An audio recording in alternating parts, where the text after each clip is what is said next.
चारे के, दीवाने दिन ही लौटा दो वो सस्ती दाल सब्जी के, सुहाने दिन ही लौटा दो।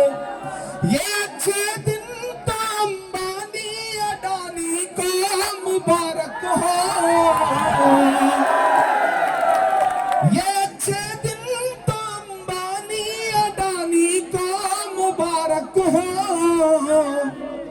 हमें ऐसा करो साहिब पुराने दिन ही लौटा दो। वो 10 साल पुराने दिन जब आटा चावल सस्ता था, पेट्रोल डीजल सस्ता था, गैस सिलेंडर सस्ता था, पनीर छाछ लस्सी सब कुछ सस्ता था। इन्होंने रबर तक पर, पेंसिल तक पर जीएसटी लगा के उसे महंगी कर दी है। ये सरकार गरीबों की सरकार नहीं है, ये सरकार धन्ना सेठों की सरकार है। इस सरकार को उखाड़ फेंकना है, इसलिए तैयार रहो। न हम सफर न किसी हमनशी से निकलेगा, न हम सफर न किसी हमनशी से निकलेगा। हमारे पांव का कांटा हम ही से निकलेगा, और वतन की रेत मुझे एड़ियां रगड़ने दे, मुझे यकीन है पानी यहीं से निकलेगा, यहीं से निकलेगा। सरकार डराना चाहती है इस देश के पिछड़ों को, दलितों को, अल्पसंख्यकों को, गरीबों को डराना चाहती है। जुल्म की रात से नहीं डरते, सख्त हालात से नहीं डरते। तुमको तारीख ये बता देगी, हम किसी बात से नहीं डरते, हम किसी बात से नहीं डरते।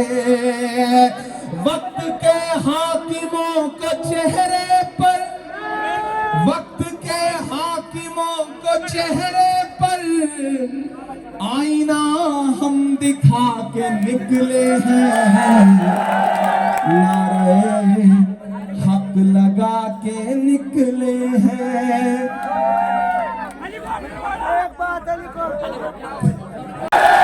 मैं आपसे ये कहने आया हूं कि एक ऐसा वक्त जब लोग आपकी परछाई से बच रहे हैं, सुनना मेरी बात को बहुत संजीदगी से, एक ऐसा वक्त जब लोग आपकी परछाई से बच रहे हो, तब आपके लिए आवाज उठाने वाले आपके बेटे इमरान प्रतापगढ़ी को राहुल गांधी ने हाथ पकड़ के सीधे राज्यसभा में बैठाने का काम किया। ये एहसान है उनका, ये एहसान है उनका, और उस एहसान को चुकाने का वक्त है। जिस दिन हम लोग पार्लियामेंट में आवाज उठा रहे थे, एक साथ 146 सांसदों को सस्पेंड कर दिया गया। जब सस्पेंड किया गया तो मैं पार्लियामेंट से बाहर निकल रहा था, मुझे भी सस्पेंड किया गया। और जब मैं बाहर निकला तो मीडिया के साथियों ने मुझसे कहा कि इमरान साहब सस्पेंड हो गए।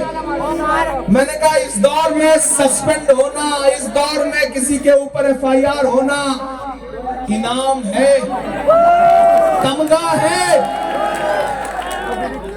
सरकार चाहती थी कि हम पार्लियामेंट में चुप रहें, हम सस्पेंड इसलिए हुए क्योंकि हम बोल रहे थे। तब मैंने एक नज्म कही कि जख्म पर जख्म खा के निकले हैं। मैं पार्लियामेंट से निकला और पार्लियामेंट के बाहर मीडिया के साथी बात कर रहे थे और मैं नज्म सुना रहा था कि जख्म पर जख्म खा के निकले हैं, हाँ मगर मुस्कुरा के निकले हैं। जख्म पर जख्म खा के निकले हैं, हाँ मगर मुस्कुरा के निकले हैं। सर झुकाने का हुक्म जब आया, प्यार है ना, कि सर झुकाने का हुक्म जब आया, और भी सर उठा के निकले हैं, और भी सर उठा के निकले हैं। नारे हक लगा के निकले हैं, हाँ मगर मुस्कुरा के निकले हैं। सरकार डराना चाहती है इस देश के पिछड़ों को, दलितों को, अल्पसंख्यकों को, गरीबों को डराना चाहती है। जुल्म की रात से नहीं डरते, सख्त हालात से नहीं डरते, तुमको तारीख ये बता देगी हम किसी बात से नहीं डरते, हम किसी बात से नहीं डरते। वक्त के हाकिमों को चेहरे पर, वक्त के हाकिमों को चेहरे पर आईना हम दिखा के निकले हैं, नारे हक लगा के निकले हैं। वीरेंद्र रावत को दिया गया एक एक वोट राहुल गांधी को ताकत देगा। वीरेंद्र रावत को दिया गया एक एक वोट मल्लिकार्जुन खड़गे जी को ताकत देगा। वीरेंद्र रावत को दिया गया एक एक वोट प्रियंका गांधी को ताकत देगा। और तो और वीरेंद्र रावत को दिया गया एक एक वोट सोनिया गांधी को ताकत देगा। वीरेंद्र रावत को दिया गया एक एक वोट आपके विधायक फुरकान साहब को ताकत देगा। और हरिद्वार वालों, वीरेंद्र रावत को कांग्रेस पार्टी को दिया गया एक एक वोट इमरान प्रतापगढ़ी के ऊपर आपका एहसान होगा। एक ऐलान है, अकरम खान साहब जो लोकसभा के प्रत्याशी हैं और प्रशांत राय जी जो लोकसभा के विधानसभा के प्रत्याशी रहे आम पार्टी के, दोनों लोगों ने आज कांग्रेस पार्टी को समर्थन देने का निर्णय लिया है। तो एक बार ताली बजा करके इनके निर्णय का स्वागत करिए। आखिरी एक बात कह के आपसे विदा लूंगा। आपके साथ एक शिकायत है मेरी।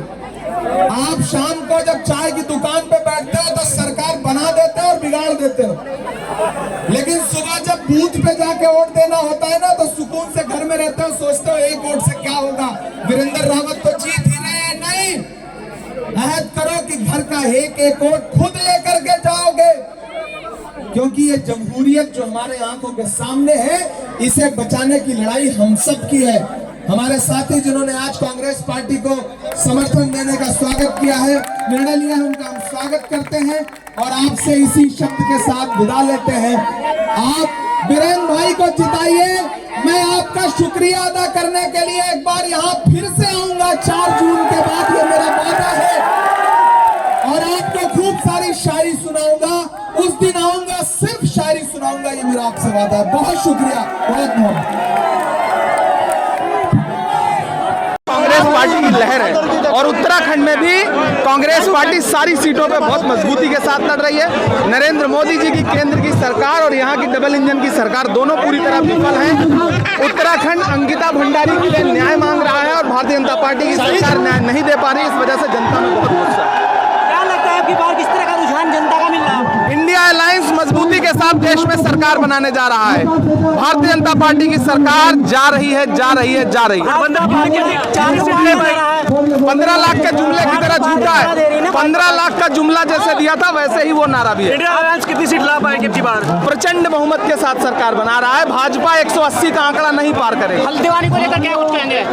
मैं यहाँ चुनावी कार्यक्रम में आया हुआ हूँ, जो कहना है अभी माइक से कहूँगा। चलो हो गया ना भाई। रामकलियर के मरगूपुर में एक विशाल जनसभा और बढेड़ी से लेकर मरगूपुर तक इमरान प्रतापगढ़ी जो हमारे राज्यसभा सांसद हैं और अल्पसंख्यक विभाग के चेयरमैन हैं, उनका रोड शो और एक विशाल जनसभा थी। आज का लोगों में जोश देखकर मालूम हो रहा है कि ये सीट हरिद्वार की कांग्रेस पार्टी जीतने जा रही है और उत्तराखंड में हम 5 सीटें जीतेंगे। और जिस तरीके से माहौल पिछले 5-4 दिन में बना है, हमें उम्मीद है कि देश भर में इस तरह का माहौल बन रहा है और उम्मीद है हम केंद्र में सरकार बनाएंगे।